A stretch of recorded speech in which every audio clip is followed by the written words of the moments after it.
Hi! ಎಲ್ರಿಗೂ ನಮಸ್ತೆ. ಸಂಜೆಯ ಮಿನಿ ವ್ಲಾಗು ಕಂಪ್ಲೀಟ್ ಆಗಿ ಕೆಲಸ ಮುಗಿಸ್ಕೊಂಡಿದ್ದೀನಿ. ಇನ್ನೇನು ಸ್ಕೂಲಿಂದ ಮಕ್ಕಳು ಬರೋ ಟೈಮು. ಮೊದಲೆಲ್ಲ ವೈಶುಗೆ ಬ್ಯಾಗ್ ಎತ್ತಿಡು, ಬುಕ್ ಎತ್ತಿಡು, ಶೂ ಎತ್ತಿಡು, ಸಾಕ್ಸ್ ಎತ್ತಿಡು ಅಂತ ಹೇಳಬೇಕಿತ್ತು. ಇವಾಗ ತನ್ನ ಕೆಲಸನ ತಾನು ಅಚ್ಚುಕಟ್ಟಾಗಿ ಮಾಡ್ಕೊಳ್ತಾಳೆ. ಕೆಲವೊಂದೆಲ್ಲ ತುಂಬ ಖುಷಿ ಅಂತ ಅನ್ಸುತ್ತೆ. ವೈಭವ್‌ಗೆ ಇನ್ನೂ ಟೈಮ್ ಬೇಕು. ಏನಾದರೂ ಹೇಳಿದ್ರೆ ಅದನ್ನ ಕಿವಿಯಲ್ಲೂ ಹಾಕೊಳ್ಳಲ್ಲ. ಕೆಳಗಡೆಯಿಂದ ಮೇಲ್ ಬರೋದೇ ಕಷ್ಟ ಆಗೋಗ್ಬಿಟ್ಟಿರುತ್ತೆ ಅವನಿಗೆ.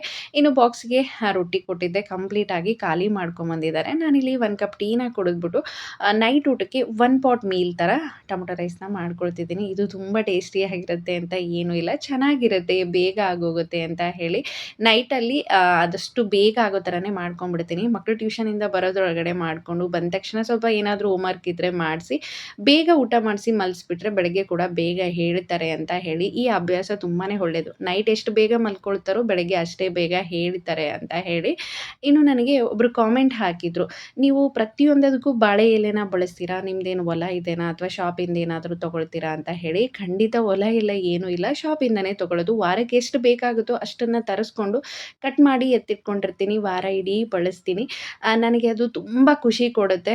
ನನಗೆ ಅದ್ರ ಮೇಲೆ ನಂಬಿಕೆ ಇದೆ. ಇದರಲ್ಲಿ ಊಟ ಮಾಡೋದ್ರಿಂದ ಆರೋಗ್ಯ ಚೆನ್ನಾಗಿರುತ್ತೆ ಅನ್ನೋ ಒಂದು ಅಗಾಧ ನಂಬಿಕೆ. ಸೊ, ಹಾಗಾಗಿ 3 ವರ್ಷದಿಂದ ನಿರಂತರವಾಗಿ ನಾನು ಬಾಳೆ ಎಲೆನ ಬಳಸ್ತಾ ಬರ್ತಿದ್ದೀನಿ. ಎಷ್ಟೋ ಜನ ಅನ್ಕೋಬೋದು ಸಿಟಿಯಲ್ಲಿ ಇರ್ತಾರೆ, ಅವ್ರಿಗೆ ಸಿಗುತ್ತೆ ಅದನ್ನ ಬಳಸ್ತಾರೆ ಅಂತ ಹೇಳಿ. ಸಿಟಿಯಲ್ಲಿರೋರು ಎಲ್ಲರೂ ಅದನ್ನ ತಗೊಂಡು ರೆಗ್ಯುಲರ್ ಆಗಿ ಬಳಸಲ್ಲ.